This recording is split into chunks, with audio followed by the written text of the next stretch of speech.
Outra vez estamos aqui para estudar a Bíblia nesse tema eclesiologia, a doutrina da igreja. Hoje, nesta lição, quero trabalhar com você a análise de uma igreja. Bom, quero usar com você esses três grandes modos de analisar uma igreja. As três áreas fundamentais que estão ali na igreja de Jerusalém e nas 7 igrejas do Apocalipse. Os 3 níveis de doutrinas, as doutrinas primárias ou principais, as secundárias e as terciárias, e os 9 princípios de uma igreja saudável. Vou iniciar essa lição fazendo com você aqui uma observação muito importante, que eu já vou começar com ela já direto, antes de entrar na análise desses três grandes critérios, que é a questão das pessoas. Nós já falamos isso bastante em lições passadas, mas eu vou frisar isto mais uma vez, porque, como eu tenho dito, esse curso, o objetivo dele é ser um curso bem prático. Eu não quero fazer um curso aqui de doutrina da igreja, de eclesiologia, somente teológico, com conceitos teológicos e apenas conceitos que são completamente gerais, sem entrar nas peculiaridades da igreja brasileira, da igreja no tempo atual, para que seja mais útil para você. Cursos que têm uma abordagem mais técnica, mais geral, existe já na internet, em livros, e eu não queria fazer mais do mesmo. Então, esse curso de eclesiologia que nós estamos fazendo aqui no Direto na Palavra é para proporcionar a você uma maneira de estudar a doutrina da igreja diferente do que já existe, útil para entender a igreja na prática hoje. Então, esse é o objetivo. Ao fazer isso, eu corro um risco, porque eu vou citar nome de igrejas, eu vou citar aspectos de igrejas, e isso pode ser entendido como se eu estivesse menosprezando ou denegrindo pessoas. Então, eu preciso recorrentemente alertar que eu não estou denegrindo pessoas. Tem uma lição inteira em que eu já gastei para mostrar que pode ter pessoas de Deus em seitas, ou seja, pessoas corretas em igrejas erradas. Pode ter, e tem, na verdade. A Bíblia mesmo mostra isso, né? Quando a gente vê lá em Apocalipse, por exemplo, capítulo 2, a igreja em Tiatira, Apocalipse 2:18, a carta de Jesus, escrita por João, enviada à igreja de Tiatira,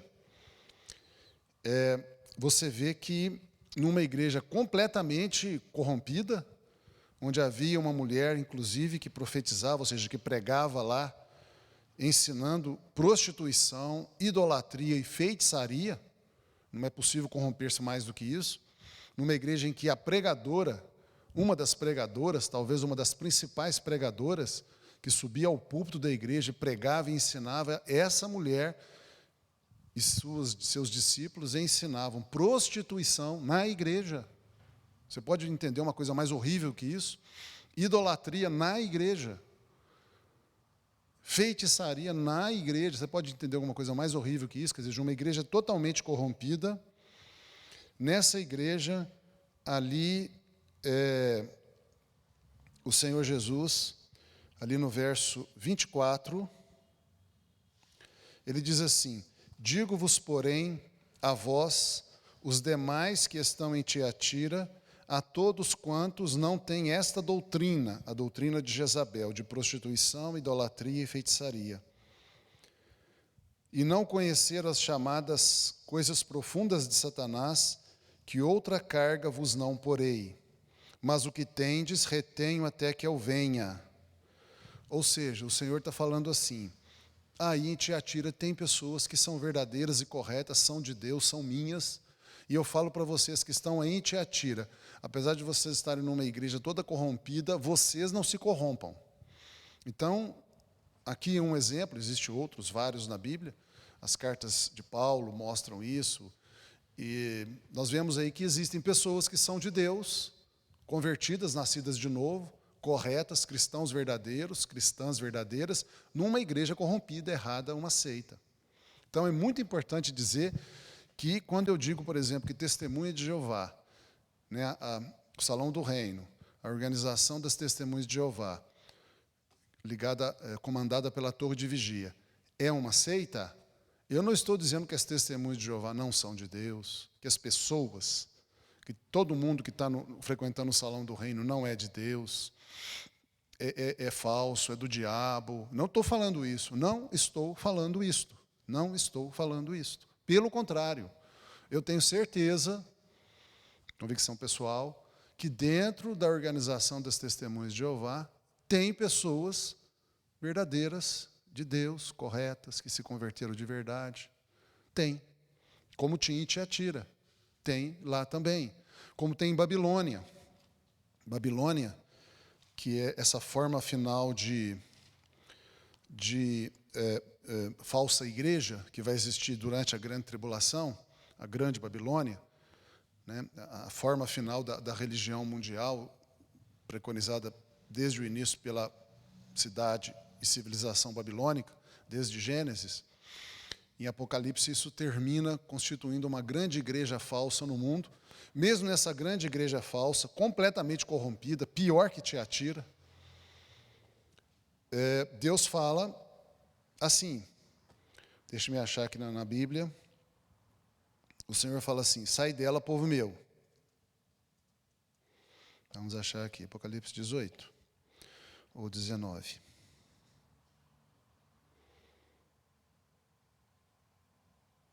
Deve ser 18, ou 17. Pode ser 17 também. Posso usar minha chave bíblica aqui. Vamos achar aqui em Apocalipse. Sai dela, povo meu. É mais fácil eu ficar procurando aqui do que procurar na chave bíblica. Mas você pode procurar aí. Achei. Apocalipse 18, 4. Ouvi outra voz do céu dizer: sai dela, povo meu. Sai dela, Babilônia. Sai dela, igreja falsa. Sai dela, grande prostituta. Sai dela, igreja corrompida. Povo meu. Ou seja, tinha povo de Deus dentro da igreja corrompida. Da Babilônia, da grande Babilônia. A pior de todas as falsas igrejas que existe é a Babilônia, a grande Babilônia. E tem gente de Deus lá dentro. Só que Deus fala: sai dela. Sai dessa igreja falsa. Povo meu, para que não sejais participantes dos seus pecados, e para que não incorra nas suas pragas, nas suas punições. Então, em algum momento, as pessoas que são de Deus vão sair das seitas. Em algum momento vão sair. Então, nós estamos aqui realçando, eu quero fazer isso com toda a força com que é possível se fazer, pessoas versus seitas, ou igrejas corrompidas, ou igrejas com erros doutrinários. Assim como pode ter pessoas corretas em igrejas erradas, pode ter pessoas erradas em igrejas corretas também. Então, quando eu falo de qualquer igreja, católica, universal, qualquer igreja que está em processo de corrupção, em deterioração doutrinária, como a católica, a universal, como o Testemunho de Jeová, Mormons e outras mais, eu não estou dizendo que todas as pessoas que estão lá não são de Deus. Pelo contrário, eu tenho certeza que tem gente de Deus na universal, que tem gente de Deus na católica. Mas existirem pessoas de Deus nas igrejas erradas não torna as igrejas erradas igrejas corretas. Elas continuam erradas. E em algum momento as pessoas de Deus vão sair delas. Em algum momento elas vão sair. Porque sofre muito. Sofre muito quem é de Deus está numa igreja errada. Sofre muito. Então, dado esse cuidado, vamos agora fazer a análise de uma igreja. Como a gente já viu, na igreja de Jerusalém, que está em Atos dos Apóstolos, e nas 7 igrejas, se você fizer uma estatística das menções bíblicas nessas 8 igrejas, né, a de Jerusalém de Atos e a 7 do Apocalipse, você vê que os apóstolos de Jesus e os apóstolos, eles se preocupam, a maioria das vezes, com doutrina, logo em seguida com relacionamentos e, por fim, o comportamento. E aqui é muito tranquilo de entender o que é o certo em cada um desses três aspectos. Doutrina, o certo é Bíblia, ponto final. Não há discussão e está resolvido o problema. A doutrina de uma igreja tem que ser Bíblia, tem que ser bíblica o tempo todo, mesmo que você use livros de outros autores, teólogos, que você faça teologia. O compêndio fundamental, o livro-texto de doutrina, de teologia da igreja tem que ser a Bíblia. Em hipótese alguma, pode-se fugir disso. Então, se alguém diz assim, as Institutas de Calvino são tão importantes ou mais importantes que a Bíblia, pronto, acabou. Está errado. Ou os escritos de Ellen Goldwhite são tão importantes ou até mais importantes que a Bíblia, está errado. Ou o livro de Mormons é tão importante, ou mais importante que a Bíblia, está errado. Ou a tradição da igreja ou o magistério da igreja é mais importante ou tão importante quanto a Bíblia, está errado também. E assim por diante.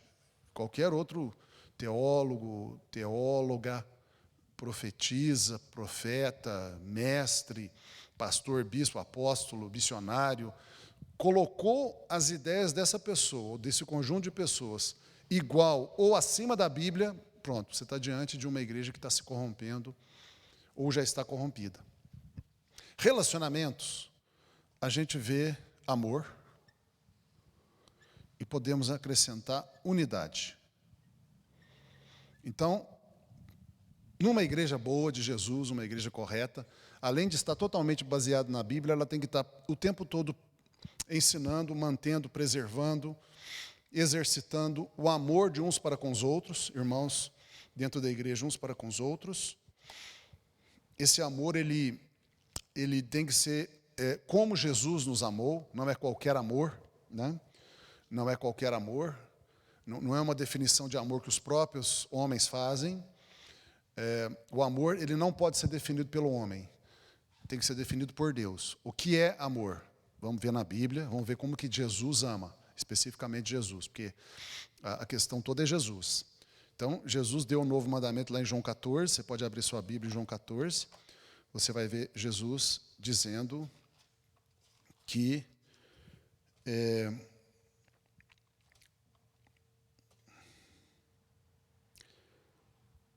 João 14, novo mandamento vos dou. João 14. Que vos ameis uns aos outros como eu vos amei. Me enganei? Não é João 14? Eu estou com uma outra Bíblia e minha memória é visual, então eu perco o lugar dos versículos. Mas é João 14 mesmo, né?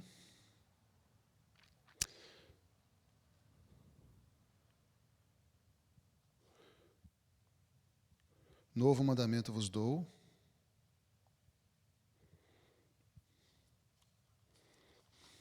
João 15. Não.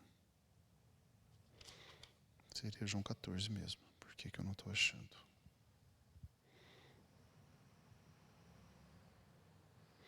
Bom, não importa. É aqui, no tempo em que ele estava fazendo a última ceia com seus discípulos. Começou em João 13, né? Ali, João 13, 14, 15, 16 e 17, esses 5 capítulos, João capítulo 13, João capítulo 14, 15, 16 e 17, relata, né, profundamente como que foi a última ceia pascal, primeira ceia cristã de Jesus com seus discípulos, logo antes da sua crucificação, na noite de quinta-feira para sexta. E nestes 5 capítulos, em algum momento, ele fala isso, é João 13. João 13, 34. Um novo mandamento vos dou, que vos ameis uns aos outros, assim como eu vos amei a vós, que também vós vos ameis uns aos outros. É muito interessante porque Jesus fala que é um novo mandamento, né? Ele diz, um novo mandamento vos dou. Novo em relação aos mandamentos de Moisés, em relação aos mandamentos que havia para Israel. Se você pesquisar o Antigo Testamento, em nenhum lugar do Antigo Testamento, nem antes da lei de Moisés, nem durante a vigência da lei de Moisés, ninguém jamais falou isso. Nenhum profeta falou isso, Moisés não ensinou isso. Antes de Moisés, Abraão não falou isso. Nunca houve esse mandamento. Todo mandamento de amor antes de Jesus era: ame os outros como você se ama. Né? Amai-vos uns aos outros assim como você se ama. Né? O referencial sempre era você. Você ama os outros como você se ama. Isso não está exatamente errado, mas isso não é a perfeição absoluta. Então Jesus vem e fala: eu vou dar para vocês um mandamento perfeito. E é um novo mandamento, vocês nunca ouviram isso, é a primeira vez que vocês vão ouvir, e por isso é novo. E eu vou lhes dar um mandamento perfeito. Amem-se uns aos outros, não como vocês amam a si mesmos, mas sim como eu amo vocês. Ou seja, passem daqui para frente a olhar como eu sou e como eu faço, para vocês fazerem igual. Isso é muito importante. Então aqui está a excelência do amor. O amor de Jesus é o nosso exemplo, o nosso modelo, o nosso padrão. E a unidade da igreja, ela também é ensinada por Jesus, pelos apóstolos, como fundamental. Então, relacionamento é isso aí. E comportamento? O comportamento, eu vou resumir na palavra moral bíblica. A obediência aos mandamentos da Bíblia. Então, como é que eu devo me comportar? Como a Bíblia diz, moralmente, eticamente, que eu devo me comportar. Então, eu devo ser verdadeiro, né? Não mentir. Eu devo ser honesto, não enganar, não furtar, não roubar, não lesar, não estelionatar. Eu devo ser manso, não violento, ofensivo, e assim por diante. A gente, então, tem essa condição. Então, a gente analisa primeiro uma igreja com esses critérios. Aqui existe um aspecto que eu quero ressaltar, que é a questão do exclusivismo. Como é que você decide se uma igreja é uma seita ou não? Ou seja, se uma igreja está corrompida ou não? A classificação de seita é uma classificação forte. Eu vou fazer aqui do lado vou fazer aqui embaixo. Existe uma igreja totalmente errada, que ela é seita mesmo. Igreja errada e seita é a mesma coisa. Então, uma igreja totalmente errada, que eu vou chamar de seita.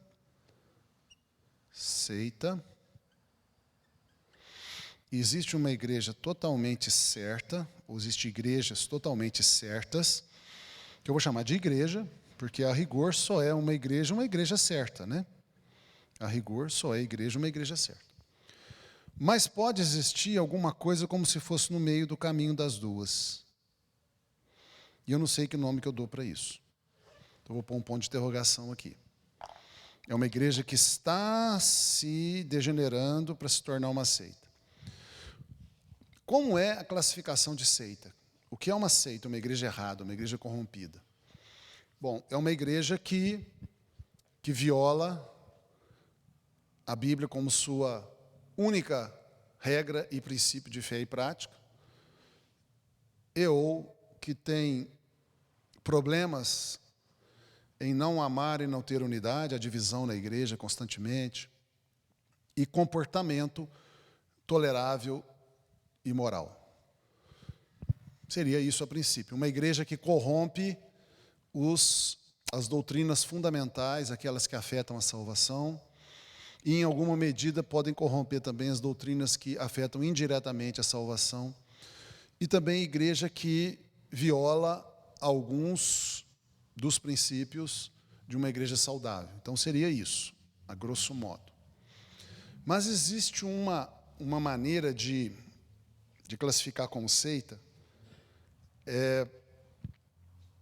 que a gente precisa falar, que é quando a igreja diz assim: eu sou a única igreja correta, todas as demais estão erradas. A gente chama isso de exclusivismo. O exclusivismo é uma heresia, então é uma corrupção doutrinária, porque a Bíblia nunca diz que uma igreja, uma particular denominação ou uma igreja local, vai ser totalmente certa e todas as demais estão erradas. Existem igrejas erradas, mas não todas as demais são erradas. Né? O exclusivismo é como quando uma igreja local ou uma denominação fala assim, só nós somos os certos, todo mundo fora de nós é seita, só nós não somos seita. Isto é uma corrupção doutrinária muito profunda, porque ela é uma heresia, e mais, é uma heresia de auto-idolatria. A igreja que fala isso, ela colocou ela no lugar de Deus. Então, ela é auto-idolátrica, ela idolatra a si mesma. Ela passa a ter a idolatria de si mesma, que é uma idolatria terrível, terrível, terrível, terrível. Que é essencialmente a postura de Lúcifer. Lúcifer achou que ele era Deus. Ele passou a adorar ele mesmo. A auto-idolatria. Uma igreja que é assim, por exemplo, é a Igreja Católica. A Igreja Católica, ela comete o pecado da auto-idolatria. Algumas pessoas pensam que a idolatria católica é uma idolatria de imagens de escultura. Também é, mas é muito mais profundo que isso. Vamos pegar, por exemplo, as Nossas Senhoras da Igreja Católica. Todas elas, teoricamente, representam Maria. É falso isso, é falso, não representam. Mas, teoricamente, dentro da Igreja Católica representariam. Mas é Maria, mãe de Jesus, que a Igreja Católica exalta, ou honra, ou venera? Não. Na verdade, a Maria Católica não é a Maria, mãe de Jesus, ou a Maria bíblica. A Maria Católica é a própria Igreja Católica. E, mais especificamente, o clero católico. Então, a Igreja Católica, ela idolatra a si mesma, exatamente como a Grande Babilônia vai fazer lá na Grande Tribulação. Rainha sou, não tenho necessidade de coisa alguma. Rainha sou. Então, a Igreja Católica se entende a rainha. Ela se entende no lugar de Deus. Ela se entende maior que o próprio Deus. A tal ponto que ela se entende ter o poder de decidir como Deus deve pensar e agir. Ela tem esse poder. Ela se entende ter esse poder. Então, a auto-idolatria, ela é maximamente vista na Igreja Católica. Então, quando você vê lá Nossa Senhora Aparecida, Nossa Senhora de Lourdes, Nossa Senhora das Graças, Nossa Senhora de Fátima, todas essas entidades são, no imaginário católico, a própria Igreja Católica. Então, quando a Igreja Católica leva, o clero católico leva o católico comum a adorar, a venerar as várias Nossas Senhoras, e também os santos e santas, é também isso, mas maximamente as Nossas Senhoras, você vê a ênfase que a Igreja Católica dá nas Nossas Senhoras, é maior do que em Jesus, é maior do que Deus, é evidente isso, qualquer pessoa que tem olhos para ver e ouvidos para ouvir percebe isso. É porque, na verdade, a Igreja Católica, ela criou esses avatares, as Nossas Senhoras e teoricamente Maria, como ela mesma. Todas as seitas fazem isso. Talvez não com estátuas, não com Marias inventadas, estereotipadas, com Nossas Senhoras, mas todas as seitas fazem isso. Por exemplo, Testemunhos de Jeová fazem isso com o corpo governante. A torre de vigia, o corpo governante, é Deus para a organização Testemunho de Jeová. Eles é que dizem o que é, o que não é. Eles mudam doutrinas, adulteram Bíblia, a própria palavra de Deus, exatamente como a Igreja Católica faz. É exatamente a mesma coisa, exatamente a mesma coisa. Eles não criam estátuas de mulheres e chamam de Maria, nem de Nossa Senhora, mas isso pouco importa, o avatar pouco importa. O que importa é o processo de engano, de auto-idolatria que está correndo por trás. Então, quando uma igreja, uma denominação, fala assim, eu sou a única igreja correta, todo mundo que não é eu é seita, está errado, eu sou a única igreja de Deus na terra, você está diante de uma seita. Isso é o exclusivismo. Mesmo que vários aspectos doutrinários sejam corretos, o relacionamento seja até muito bonito em amor e unidade, e haja uma moral correta, mesmo assim, você está diante de uma seita. Porque esse exclusivismo vai levar a corrupções em tudo isso aqui. Por exemplo, nas testemunhas de Jeová, se uma pessoa se desliga do salão do reino, não por pecado moral, é uma pessoa correta, mas ele se desliga, isso aqui, ó, amor, vai para o espaço. Joga-se fora. Inclusive se for familiar, a ponto de isolar a pessoa, de não conversar mais com ela. Isso aqui é destruído. Isso aqui é destruído totalmente. Muito bem. Vamos agora para o aspecto de doutrinas principais, secundárias e terciárias. Nós já falamos que doutrinas principais, fundamentais, são aquelas que afetam diretamente a salvação. Essas aqui, secundárias, são aquelas que afetam indiretamente a salvação. E as terciárias são aquelas que não afetam a salvação. São importantes, mas não afetam a salvação. A gente tem que procurar saber qual é a verdade aqui, mas não afetam a salvação. É claro que aqui a verdade tem que existir, e principalmente aqui, porque afetam a salvação direta ou indiretamente. Quando existem corrupções aqui, nós estamos vendo um processo de degeneração e formação de seitas. E os 9 princípios também. E eu quero analisar agora, especificamente, uma igreja deste modo. Esta igreja, ela, para mim, é uma igreja, uma denominação bastante instigante, porque ela é uma espécie de igreja de denominação que está entre as duas aqui, ó. Algumas pessoas colocam ela aqui. Várias pessoas, vários teólogos, colocam ela aqui como seita.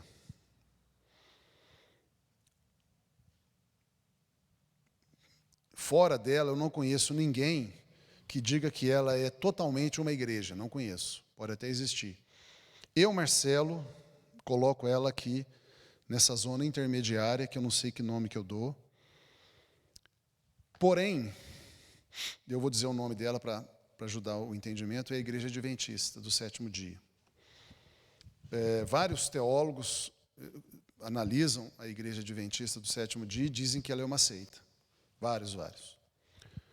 E fazem isso com base no aspecto doutrinário, principalmente. Analisam, por exemplo, a maneira como eles lidam com o sábado e a lei de Moisés, a maneira como eles criaram uma doutrina chamada juízo investigativo, a maneira como eles negam a existência do inferno, a maneira como eles negam a existência consciente de um estado intermediário entre a morte e a ressurreição,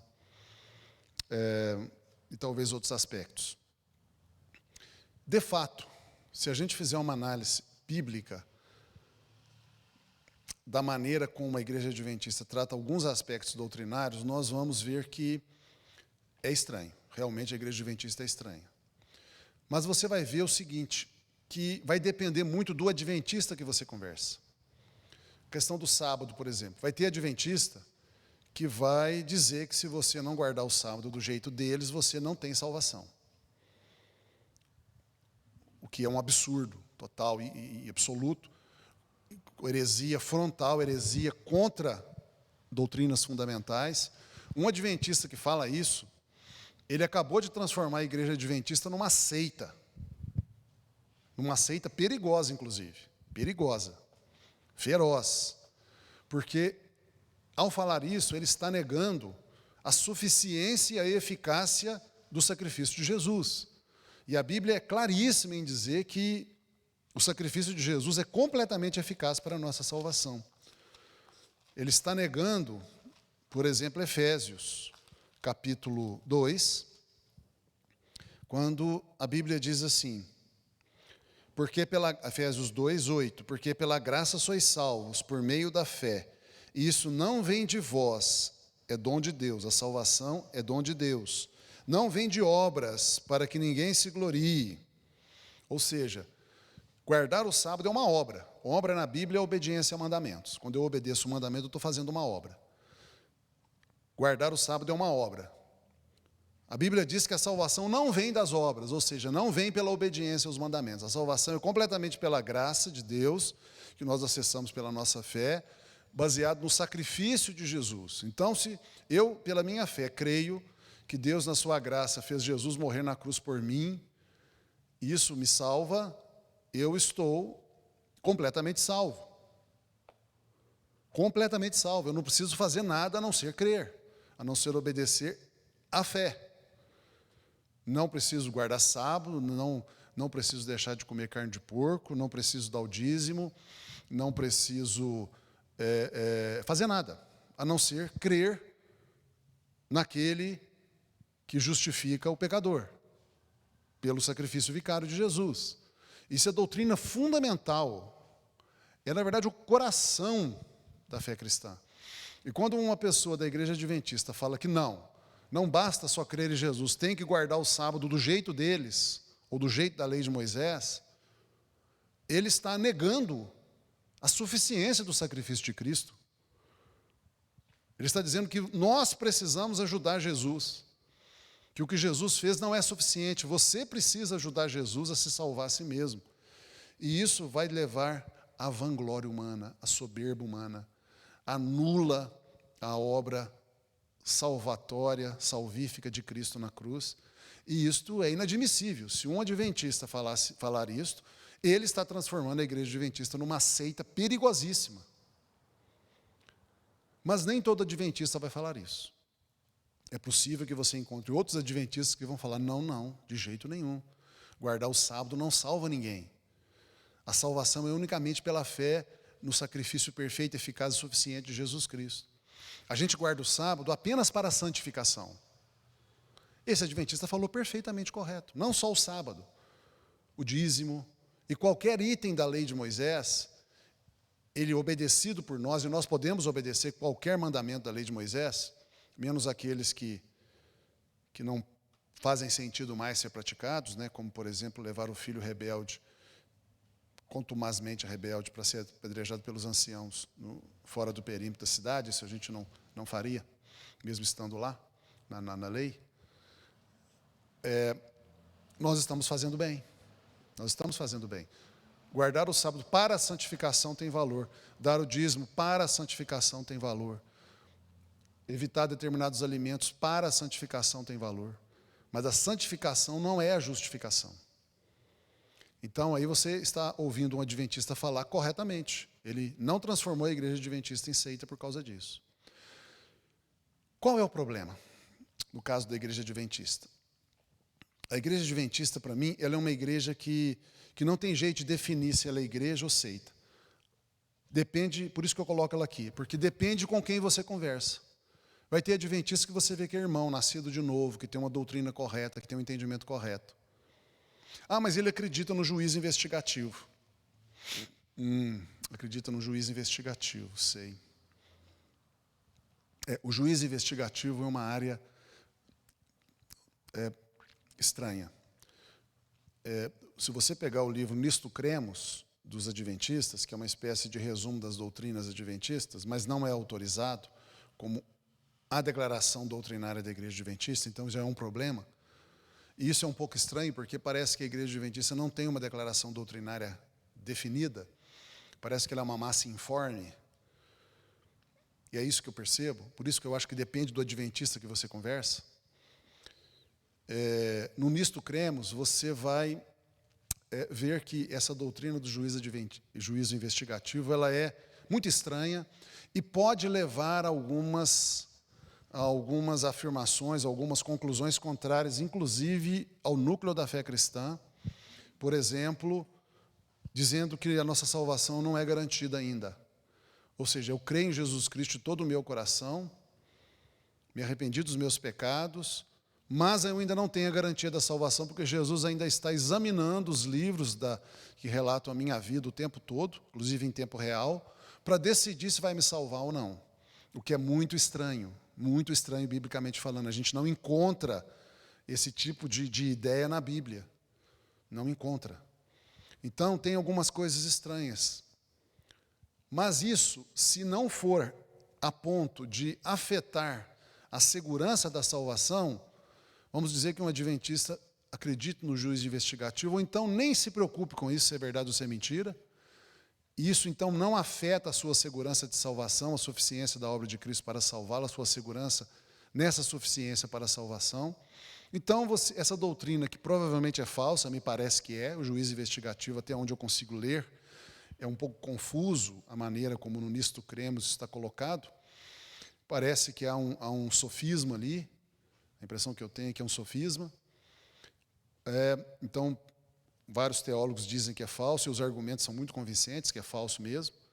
E eu também estou muito inclinado a dizer que não existe esse juízo investigativo da maneira como eles falam.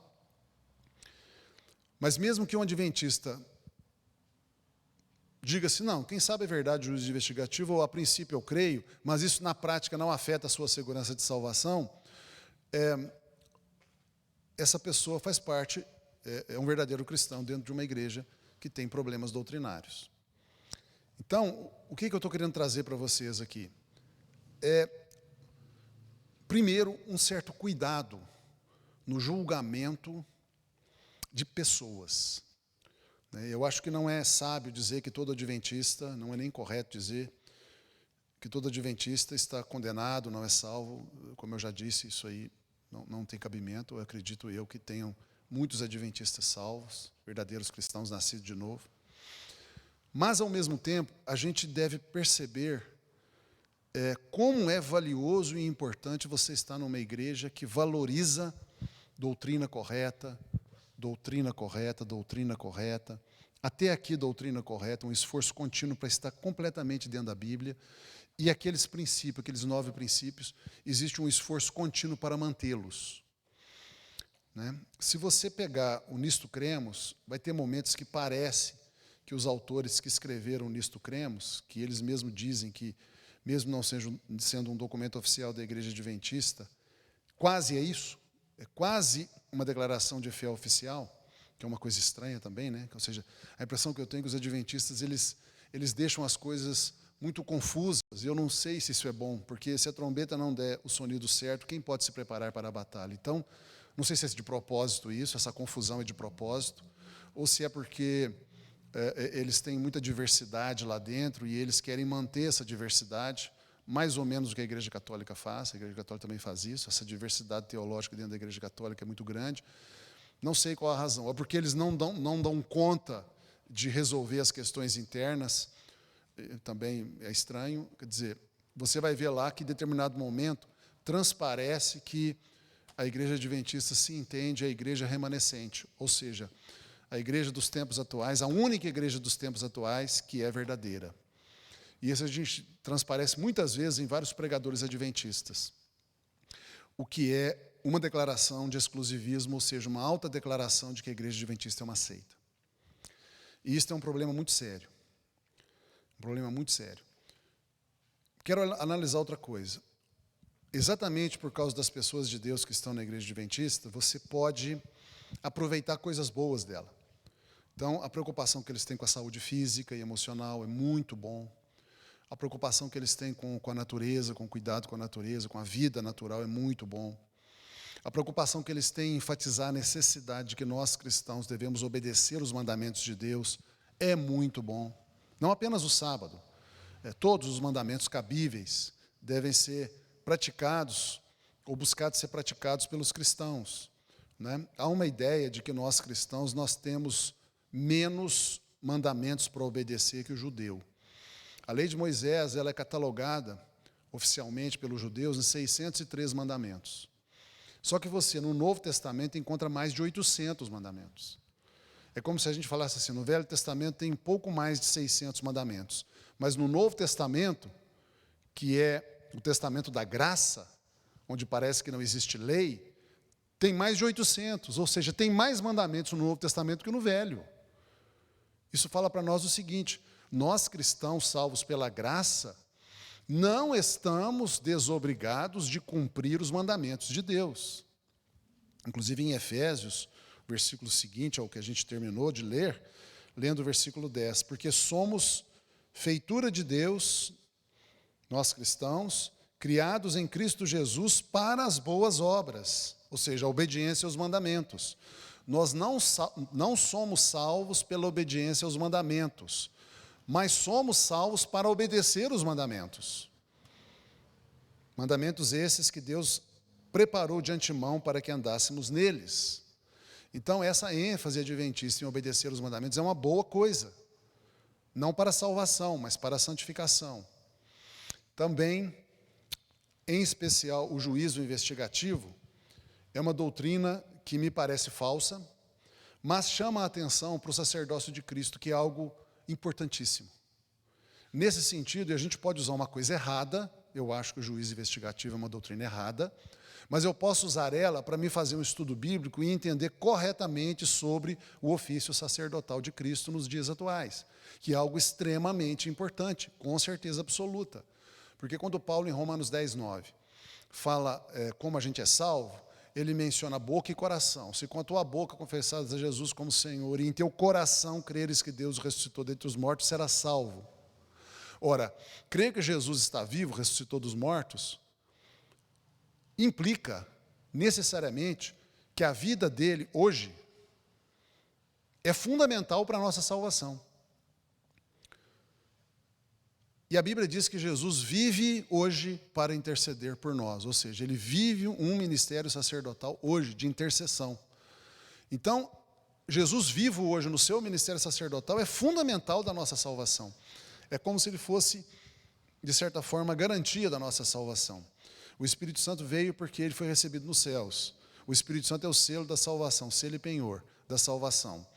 Mas ele só veio como selo e penhor do Espírito Santo, porque Jesus foi recebido nos céus. Mas ele foi recebido nos céus como rei, tem toda a autoridade no céu e na terra, debaixo da terra, está ao lado direito de Deus Pai, mas oficia como sacerdote.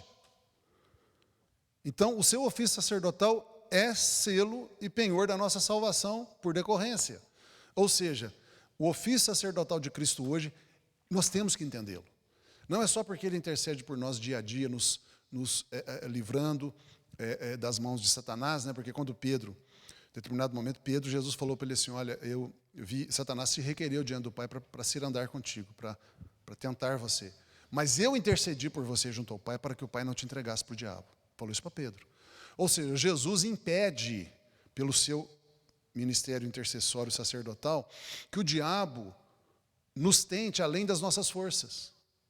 Ele literalmente cria uma cerca em volta de nós pela sua intercessão, para que nós não sejamos tentados acima das nossas forças, porque o diabo poderia nos tentar acima de nossas forças. Ele só não faz isso porque Jesus intercede para que isso não aconteça. O diabo requereu Pedro para Deus, falou, eu quero tentar Pedro acima das forças dele, para destruir Pedro. Jesus não deixou, Jesus falou, Pai, não deixa, não pode, eu te peço, não deixa. E aí tem todo um desdobramento do que significa isso, e isso acontece comigo e com você. Então, quando você vê uma doutrina que eu julgo errada, me parece errada, eu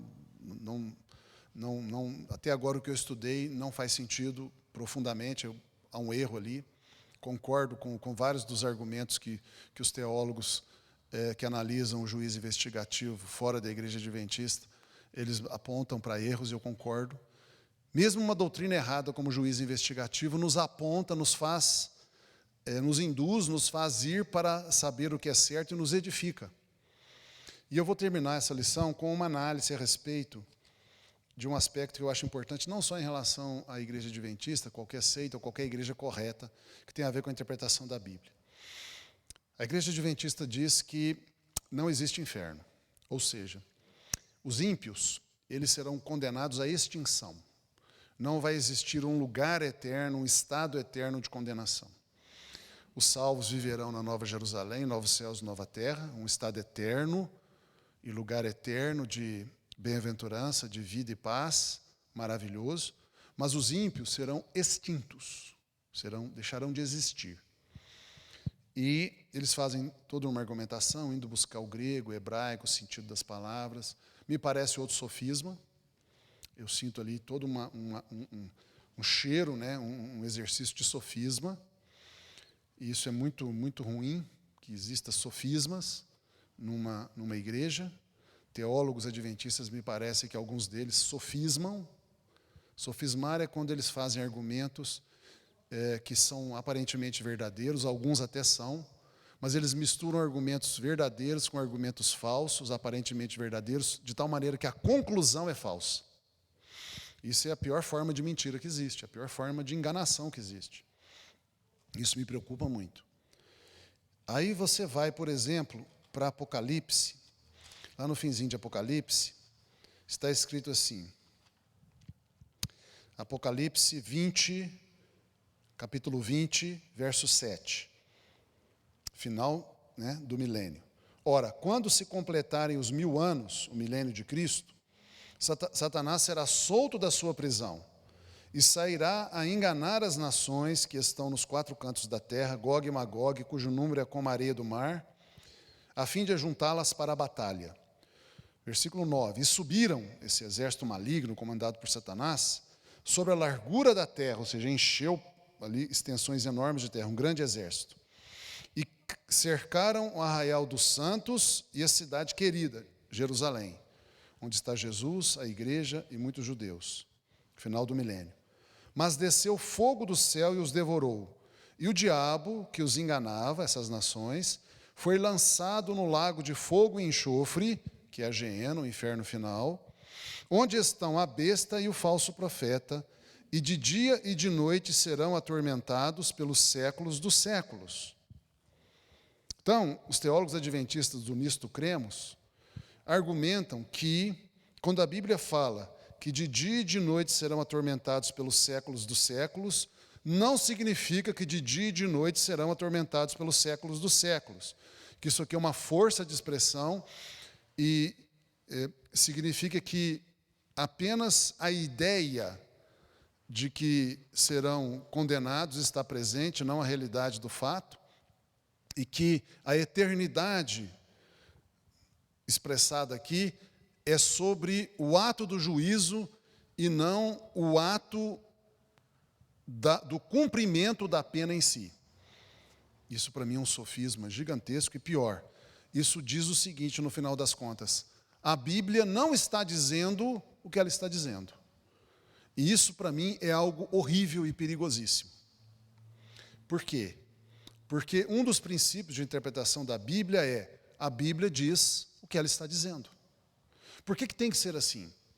Porque se eu não entender que quando Deus inspirou pelo seu Espírito os homens santos para escreverem a sua palavra, os aproximadamente 40 escritores sagrados que escreveram os 66 livros canônicos da Bíblia, para que eles, ao transmitirem a mensagem da Bíblia, as pessoas entendessem no seu sentido natural, no primeiro sentido expressado, se existe um sentido oculto, diferente daquilo que está imediatamente expressado, então eu tenho que concluir que a Bíblia não pode ser compreendida por quase ninguém. Ou seja, Deus não fez a sua palavra para todos poderem entender, mas sim somente para alguns super eruditos que conseguem buscar o efeito oculto, hermético, esotérico, por trás do que a Bíblia está dizendo, concluindo finalmente que a Bíblia não está dizendo o que ela está dizendo, o que faz um nó na cabeça de qualquer pessoa. Então a Bíblia não está dizendo o que ela está dizendo, então eu não posso entendê-la. Já pensou você conversar com uma pessoa que ela nunca está dizendo o que ela está dizendo? Então vamos dizer que nós estivéssemos conversando, eu com você, e eu fosse uma pessoa assim, que não estou dizendo o que eu estou dizendo. Aí eu digo para você assim: olha, eu estou com fome e quero almoçar. O que você entende? Que eu estou com fome e quero almoçar. Mas não, eu estava dizendo outra coisa, que eu vou viajar para São Paulo daqui a 2h30 num ônibus fretado por alguns amigos. Mas espera aí, não foi isso que ele disse. Mas acontece que as minhas palavras não são o que eu estou dizendo. Eu não estou dizendo o que eu estou dizendo. Tem um sentido oculto por trás, que só os iniciados, que só as pessoas super, hiper inteligentes ou eruditas são capazes de decifrar. Ora, então eu falo por enigmas. Eu teria que concluir que a Bíblia fala por enigmas. Mas é impossível pensar que Deus queira comunicar a importantíssima mensagem da salvação por enigma. Não é parábola, hein? Não estou falando disso. Parábola não é enigma. Enigma é aquilo que não diz o que está dizendo. Isso me preocupa demais. Muito, muito, muito. Não só em alguns teólogos adventistas, mas em outras denominações, em outras igrejas, em outras outros arraiais teológicos, eu vejo que às vezes as pessoas querem dizer isso. Dentro do espiritismo, por exemplo, kardecista, isso acontece. Certamente acontece na maçonaria, nos Rosacruzes, nas sociedades secretas / discretas, no esoterismo de maneira geral, provavelmente no satanismo, no misticismo, em várias seitas. Eles querem dizer que a Bíblia não está dizendo o que ela está dizendo. Talvez alguém fale assim, não, mas o pastor Marcelo está enganado. Quando a Bíblia fala, por exemplo, que Jesus é o leão da tribo de Judá, ela não está dizendo o que ela está dizendo, porque Jesus não é um leão, ele não é um bicho, um animal que vive nas savanas africanas. Sim, claro. Aí nós estamos entrando na interpretação literal versus a interpretação alegórica. A interpretação da Bíblia literal tem que ser, essencialmente por causa desse princípio que a Bíblia tem que estar dizendo o que ela está dizendo. Interpretação literal é isso, a Bíblia está dizendo o que ela está dizendo. Dizer que a Bíblia está dizendo o que ela está dizendo é dizer que a gente deve interpretar a Bíblia literalmente, ou seja, ela está falando, ela está ensinando o que ela está ensinando. Ela está dizendo o que ela está dizendo. O que eu estou lendo e entendendo é o que está querendo me comunicar, é a verdade. A não ser em duas exceções. Quando é óbvio que não é aquilo que está escrito, aquilo é apenas uma analogia, uma comparação. Ou quando a própria Bíblia diz que aquela expressão deve ser interpretada num outro sentido paralelo, que aquela expressão está comparando. No livro de Apocalipse mesmo nós temos um momento em que a Bíblia diz que a grande prostituta, ela está sentada sobre muitas águas, e a própria Bíblia diz que aquelas muitas águas são povos, tribos, línguas e nações sobre os quais a organização que essa prostituta representa domina. Então a própria Bíblia interpreta alegoricamente o que está sendo dito por ela. Ou quando é óbvio que Jesus não é um leão que vive nas savanas africanas, é óbvio, como é óbvio que ele não é uma porta, quando ele diz eu sou a porta das ovelhas, ele não é uma porta de madeira que você compra na casa de material de construção, é óbvio. Então, só nessas duas exceções é que a gente tira a literalidade. Quando essas duas exceções não estão presentes, toda a Bíblia tem que ser interpretada literalmente, ou seja, ela está dizendo o que ela está dizendo. Vamos analisar mais um pouco esse texto aqui. E o diabo que os enganava foi lançado no lago de fogo e enxofre, onde estão a besta e o falso profeta. Onde estão? Presente. Só que a besta e o falso profeta foram lançados na geena 1000 anos antes. A besta é o anticristo. O falso profeta é o falso profeta. A besta é a primeira besta, o anticristo. O falso profeta é a segunda besta, o falso profeta. E isso está escrito aqui. Apocalipse 19, 20. E a besta foi presa, ou seja, o anticristo foi preso por Jesus, quando ele volta. E com a besta, o anticristo, foi preso também o falso profeta, que fizera diante dela, da besta, do anticristo, os sinais com que enganou os que receberam o sinal, a marca da besta, e os que adoraram a sua imagem. Estes dois, são dois seres humanos, o anticristo é um ser humano, o falso profeta é um ser humano. Estes dois foram lançados vivos no lago de fogo que arde com enxofre. Os dois seres humanos foram lançados vivos dentro da geena, do lago de fogo, do inferno final. 1000 anos depois, Apocalipse 20, 10, diz assim, e o diabo que os enganava as nações, foi lançado no lago de fogo e enxofre, no mesmo lugar que 1000 anos antes foi lançado o anticristo e o falso profeta, onde estão a besta e o falso profeta, ou seja, 1000 anos depois a besta e o falso profeta ainda estão no inferno. Como é que eles foram extintos? É óbvio que não foram extintos, estão lá. O diabo vai encontrar-se com o anticristo e a besta 1000 anos depois, lá no inferno final, a geena, o lago de fogo e enxofre. É óbvio que eles não foram extintos, porque se eles fossem extintos, a hora que lançou, porque os adventistas, os teólogos adventistas, dizem que lançar no lago de fogo e enxofre é uma maneira figurada de dizer extinção. Eles foram extintos, pulverizados, deixam de existir, imediatamente. Ora, então, como que 1000 anos depois, eles ainda estão lá se eles foram extintos? Eles não podem dizer, não, mas isso é uma linguagem figurada, isso aí não quer dizer que 1000 anos depois eles ainda estavam lá. Eles estavam se referindo que a ideia de que eles foram lançados lá permanecia. Não, não é possível. Não é possível. Não, então a Bíblia quer me enganar. Deus quer me enganar. Porque Ele não está dizendo o que Ele está dizendo. Quer dizer, quando a Bíblia fala que o anticristo e o falso profeta estão 1000 anos depois, estão no presente, estar. Você só pode estar se você existe. Se você não existe, você não pode estar em lugar nenhum. Só está em algum lugar quem existe. Quem não existe não pode estar. Percebe? A lógica. E essa lógica, ela é evidente. Essa lógica decorre do fato de que a Bíblia está me dizendo o que ela está dizendo, e não tem outra maneira de eu entender, porque se eu não entender assim, a Bíblia é incognoscível, eu não posso conhecê-la e ninguém pode interpretá-la. Porque ela nunca está dizendo o que ela está dizendo, então eu não posso entender. É como se eu fosse uma pessoa, como eu te falei agora mesmo, que quando eu digo que eu estou com fome e vou almoçar, na verdade eu estou querendo dizer que eu vou pegar um ônibus fretado daqui a 2h30 para ir para São Paulo, quer dizer, uma coisa completamente diferente, não faz sentido. E mais ainda, e de dia e de noite serão atormentados pelos séculos dos séculos. Ora, como é que pessoas que foram extintas, que não existem mais, serão atormentadas de dia e de noite? Para sempre, pelos séculos dos séculos, significa para sempre. Como é que pessoas que não existem serão atormentadas de dia e de noite? Como assim? Não tem lógica, é um absurdo. Com isso, a gente fez análise de uma igreja.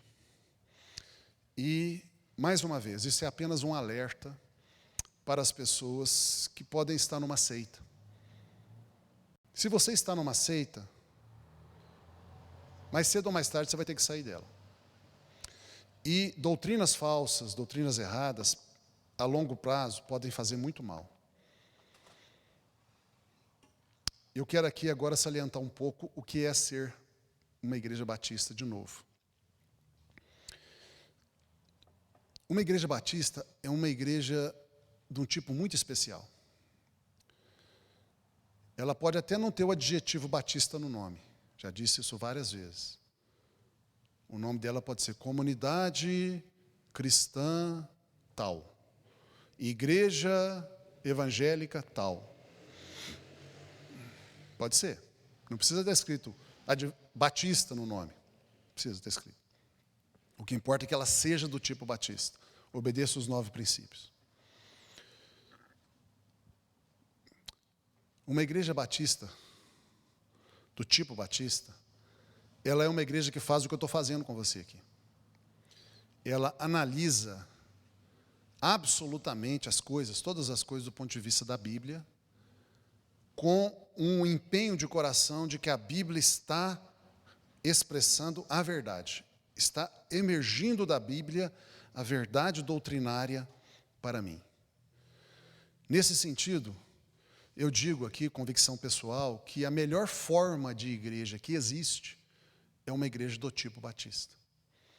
E eu aconselho você e convido você a procurar, orar a Deus e se encontrar, fazer parte de uma igreja verdadeiramente do tipo batista. Tome cuidado, porque às vezes a igreja põe no seu nome o adjetivo batista, igreja batista tal, e quando você vai lá, você vê que ela não obedece os 9 princípios.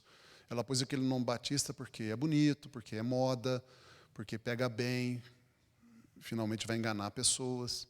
Tome cuidado, a enganação está por todos os lados. Nós aqui na IBCL queremos ser uma igreja que atende os princípios saudáveis de uma igreja, que nunca vai permitir corrupção. Eu digo para você o seguinte, é mais difícil ser igreja assim. É mais fácil ir para o lado da seita. É por isso que tem tanta seita. Porque é mais fácil ir para o lado da seita. A seita é mais confortável. Porque um corpo governante, um conjunto de pessoas, um Vaticano ali, fecha as coisas, obriga todo mundo a pensar daquele jeito, você não pode pensar diferente. Então é mais fácil conduzir, porque você conduz como que um gado, onde a crítica não é permitida, a análise não é permitida. Isso que eu estou fazendo aqui, só é possível fazer numa igreja do tipo batista verdadeiramente. Qualquer igreja que não for do tipo verdadeiramente batista não vai permitir eu fazer o que eu estou fazendo aqui. Se eu tivesse numa outra igreja, mesmo que tivesse o adjetivo batista no nome, mas se ela não for verdadeiramente batista, eu vou ser metralhado, perseguido, odiado, expulso dessa igreja. Porque não pode fazer isso. Você não pode fazer uma análise da situação. Não se permite esse diálogo, essa análise. Ser uma igreja verdadeiramente batista é o modo mais difícil de ser igreja, mas é o melhor de todos. É o centro do caminho estreito e apertado que Jesus falou. Mas eu prefiro andar por ele, mesmo que seja mais difícil. E eu fui chamado para a excelência, amo isso. Obrigado, Senhor. E se você também é chamado e chamada para a excelência, caminhemos juntos. Vamos orar? Pai Santo, Pai Nosso, em nome de Jesus nós te pedimos que o Senhor faça aquilo que está na Bíblia. Revela no nosso oculto, no nosso íntimo, as verdades de Deus. Queremos te adorar em espírito e em verdade. Assim é a nossa oração. Em nome de Jesus. Amém.